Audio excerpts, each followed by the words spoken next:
What's up, everybody? It's your boy Wes Grand. You watch the Sub Urban Nerd, this channel where I give my nerd views on today's nerd news. Well, it's the first day back, doing my videos, so y'all know what it is. Today's video is gonna be about a whole bunch of Marvel news, a whole bunch of superhero news, Black Panther, you know what the deal, and your box office. So let me just get right back in. Let me just get into it right now. So, starting off with the weekend box office report, Pacific Rim has dethroned Black Panther after its 5-week run. #1, Black Panther is finally out of first place. Not that I'm happy about that, but it made its run, and it's time to let some other movies get in there. I mean, I still want it to make that $2 billion that I know it's not gonna make, but it's still doing some crazy numbers, which I'm gonna get to you guys in just a little bit. But first, Pacific Rim.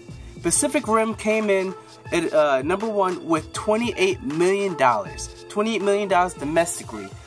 It's made $150 million worldwide, which in China it made $65 million, which is really good, because you know what? That's what I tell you guys. Like, China, don't sleep on them, because that's how Pacific Rim got a second one, because of overseas. Overseas is where it got its money. In the States, it ain't make nothing. Nobody was supporting it. I liked it, but I liked the first one, but it didn't do as well as I thought it would have, or a lot of people thought it would have. And Guillermo del Toro, he directed it and did a great job. You felt the weight. It was really good, but it just didn't get that, that cloud like all those people. It didn't get the people into the seats that it needed to. But it still got a sequel, and I actually watched it earlier today, and I'll put like a little review up there. And yeah, it was a pretty good movie.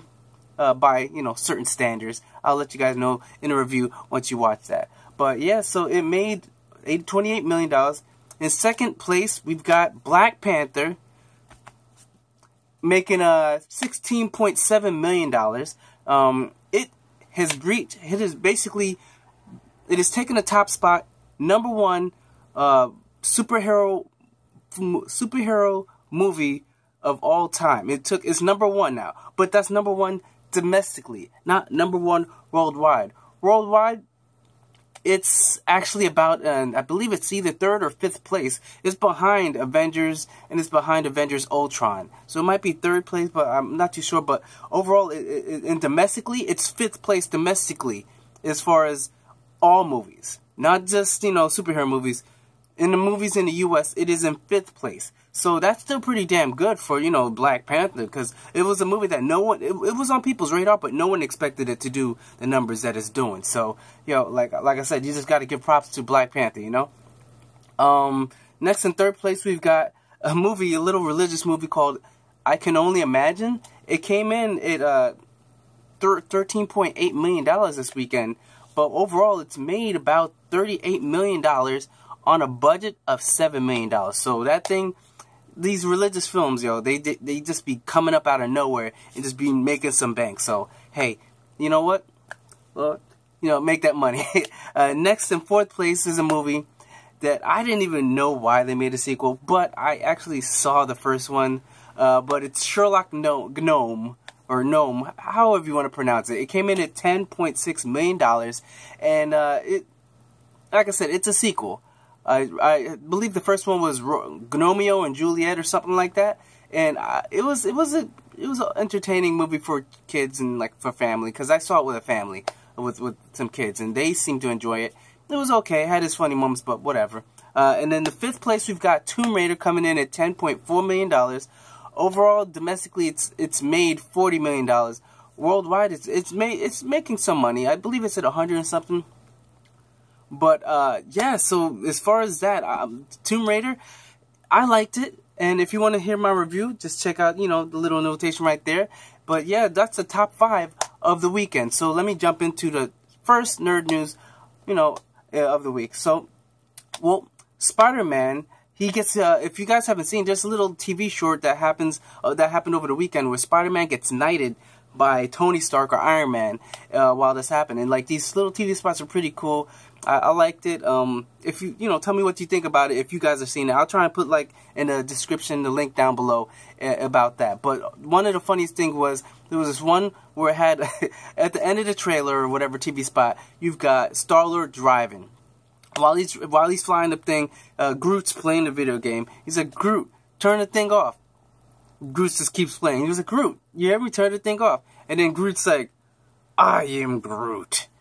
And they went, whoa, watch the language. Like, he cursed at everybody or something like that. So, I'm definitely looking forward to seeing this movie even more. Groot, teenage Groot, all angst that just don't give a F. I don't know how he's going to even fight in this thing. Unless he just grows up while this thing's happening. But, hey, Groot seems just funny even more. Groot is like one of those things that you just love about seeing Guardians of the Galaxy. Groot was not... initially, he was a bad guy way back when it first started. Groot was not thing, and then they changed his history and the story and basically made him into this character, a good guy, which his language is basically so complicated that it just comes out as I am Groot. And the reason why Rocket was able to, understand him real quick is because Rocket is super enhanced. He's super smart. So therefore, he's able to understand this complex language that Groot is speaking. So Groot is not stupid. He does not just know 3 words. That is his language. It just comes out in 3 words. So just a little knowledge for you for dropping that out. So next on the nerd news, we got Solo, a Star Wars story. Phil Lord and Chris Miller, they just basically made it known that they might not have made the film, but they're still getting paid. So Variety reported that at a GLAS Animation Festival this past Friday that the past directors of Star Wars, of Han Solo, the Star Wars story, or whatever, Chris Miller, Phil Lord and Chris Miller, yeah, they were directing it. And if you guys didn't know, I reported it way back then. But basically, they're the ones that made 21 Jump Street. They're the ones that did, I believe, the Lego, and they have this comedy. They're really good at comedy, and from what I was hearing, that they were making Solo too much of a comedy. They were basically making people just come off ad-lib or whatever, and it was coming off sort of like Ace Ventura is what the description was, which I don't know if it's really like that, but yeah, Ace Ventura is the description they gave as far as the tone of the film. And Disney and Star Wars, they're not feeling it. Kathleen Kennedy sees that's not the vibe that she wanted from Han Solo. Sure, he could be smart-ass, he could be funny, but yeah, no, don't want that happening. They don't want this thing seeming like Ace Ventura. They want it to seem a little bit more serious. So, Ron Howard took over for them, and supposedly he had to reshoot 90% of the film. So that's why they had a bunch of other reshoots, a bunch of other things, and yeah, so I can understand, because the Guild of Directors Guilds, they're the ones that decide who actually gets credit for directing, and most of the time you see co-director or whatever. But in this state that they actually gave them, and they let everybody know that they're getting executive producer credit, which basically means you are a part of it in a big way, but yet you didn't quite do much. It's crazy how to say it, but yeah, so they're still gonna get paid for this movie, because there was no way they were gonna get out of this and just like be dismissed and not get any money, because they shot a lot of the film. It's just the fact that when Disney saw, or when Star Wars, Kathleen Kennedy saw what they had, they were like, nah, we don't like this. And they were like, we're still getting paid. You know what I'm saying? You don't want us to do this. You don't want us to fix it. You want to get rid of us.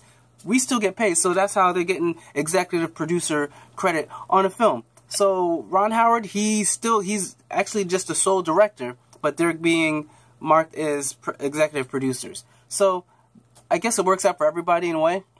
But yeah, that's the way that one went down. Next we have on the nerd news, we got the Dark Phoenix. The Dark Phoenix, actually, Fox has moved around a bunch of slate of their movies, and they moved the Dark Phoenix from November 2nd of this year to February 14th of this year. But the thing is, by them doing that, they've just moved back New Mutants that had the February 19th slate, and moved that, and now that's been moved back to August 2nd, 2019. Now, let me just get this started right. When it came to New Mutants was actually supposed to come out in like 2 weeks from now. Like, in April, this year, it was supposed to come out in like 2 weeks. And then somehow, it got pushed back. It got pushed back after it came out.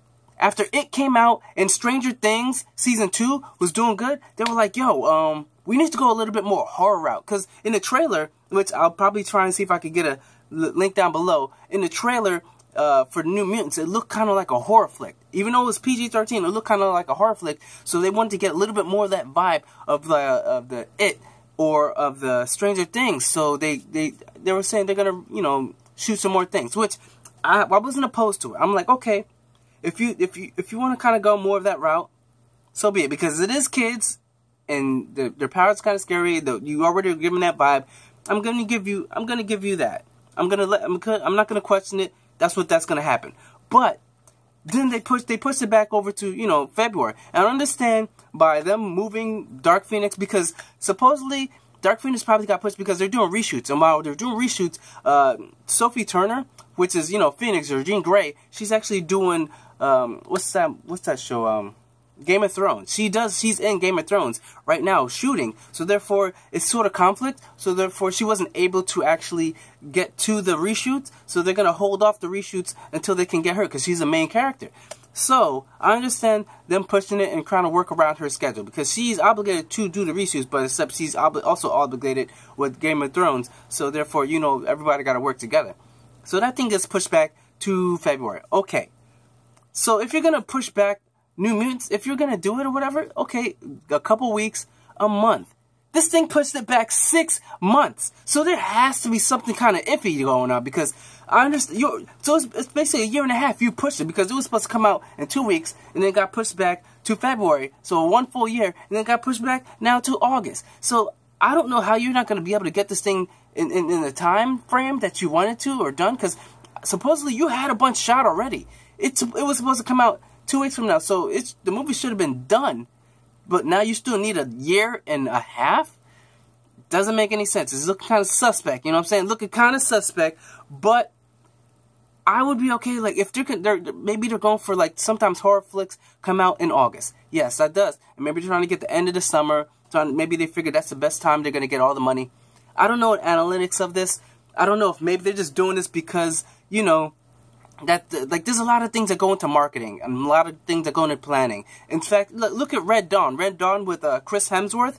That movie was done 3 years before it came out, but they held off on it until Thor came out, and then Chris Hemsworth was a big deal. So I don't know if this is what they're doing. A lot of people also speculate that because Disney is coming out with a streaming service, that they might be thinking about putting this on a streaming service instead of actually putting it out in the theaters. So I don't know what they're really gonna do, but if that's their plan, hey, Disney, make that money. So, going to the next topic, we've got Captain Marvel gets new guest stars. And guess who they got coming back?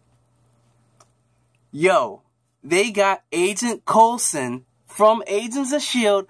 back in the limelight. Yo, he's officially back in the MCU. I'm feeling so happy because, yo, after they put him over, you know, he sort of got killed in Avengers, but after they brought him back over in Agents of S.H.I.E.L.D., it's a whole lot of things. Like, Agents of S.H.I.E.L.D., you know, it references the movies, but the movies never reference Agents of S.H.I.E.L.D., so it's like they're sort of trying to live in the same world, but they don't. You know, all the shows trying to reference the movies, but movies don't ever think about the shows.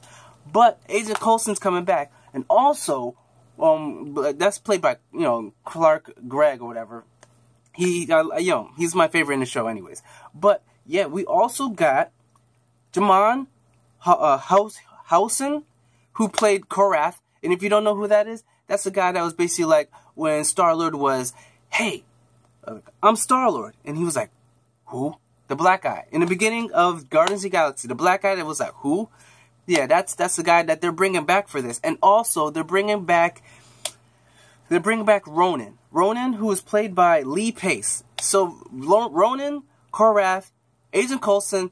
Mind you, this thing takes place in the 1990s, so that's why you're gonna have Nick Fury, Samuel L. Jackson with both eyes. You got Brie Larson playing things, and I don't know how Brie Larson comes back to the future, but I'm thinking something like she gets stuck in the time quantum place or something like that. I'm not too sure, but somehow they're gonna make it work, and I'm happy to see Agent Coulson back in the screen on doing his thing. But I don't know if they're gonna do they're gonna have to do de-aging for for Samuel L. Jackson a little bit, probably, and probably Agent Coulson. Maybe they give him a little hairpiece, you know, make it like he had a fresh, flush set of hair when he was back then, you know what I'm saying? Looking like a little pretty boy, new agent on the field, sort of like Agent J, Agent K, you know what I'm saying? But if they, like, I'm definitely looking forward to seeing what they do with this whole Captain Marvel movie. Can't wait. Next, we've got Gina Rodriguez. Basically, you know, Jane the Virgin. Yes, she is starring in a new movie with Carmen, as far as being Carmen Sandiego. She's going to play Carmen Sandiego, and yeah, she's going to be in a live action. And she's actually also doing a cartoon where she's going to be voicing it as well. So yeah, Gina Rodriguez, she's been doing her thing, you know. It's like ever since Jane the Virgin, she won her, like, I believe it's a Golden Globe or something like that, like for the TV. She's been in some movies. She's been in Deepwater Horizon, which she was kind of cool, badass. And she was also in a movie I just recently watched called Annihilation, and that was okay. It was a decent movie. It was a little spooky, whatever kind of thing, but I definitely liked it. It was a slow burn kind of movie, you know, not an action packed, a slow burn. But yeah, she was in that. And now Deadline reports that Netflix has acquired the live action film rights to Carmen Sandiego. There is no writer, there's no director at this moment, but Gina Rodriguez, she's going to be producing this herself. And this is kind of her own thing that she put forward.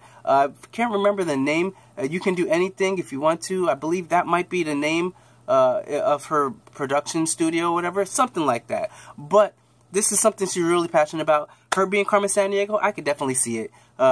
If you guys don't remember Carmen Sandiego, check out this. Where in the world is Carmen Sandiego? Steal their soul and self-will, making nothing good right from the red season. Do like the lane dance. Singing the blues. Well, they never ask him so her steal. They come from the jungle. Tell me, where in the world is Carmen Sandiego?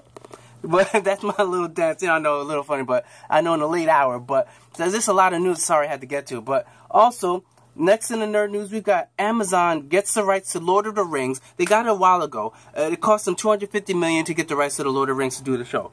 But I'm hearing now it's going to be another $250 million for them to actually start producing the show and the series. So this is the most expensive TV or series ever bought by anybody, by Amazon. And Amazon, I've got Amazon Prime, so if it's on Amazon Prime, yo, I'm going to be watching it. So that's pretty much as crazy as that is. But if you guys like Lord of the Rings, check it out. It's pretty good.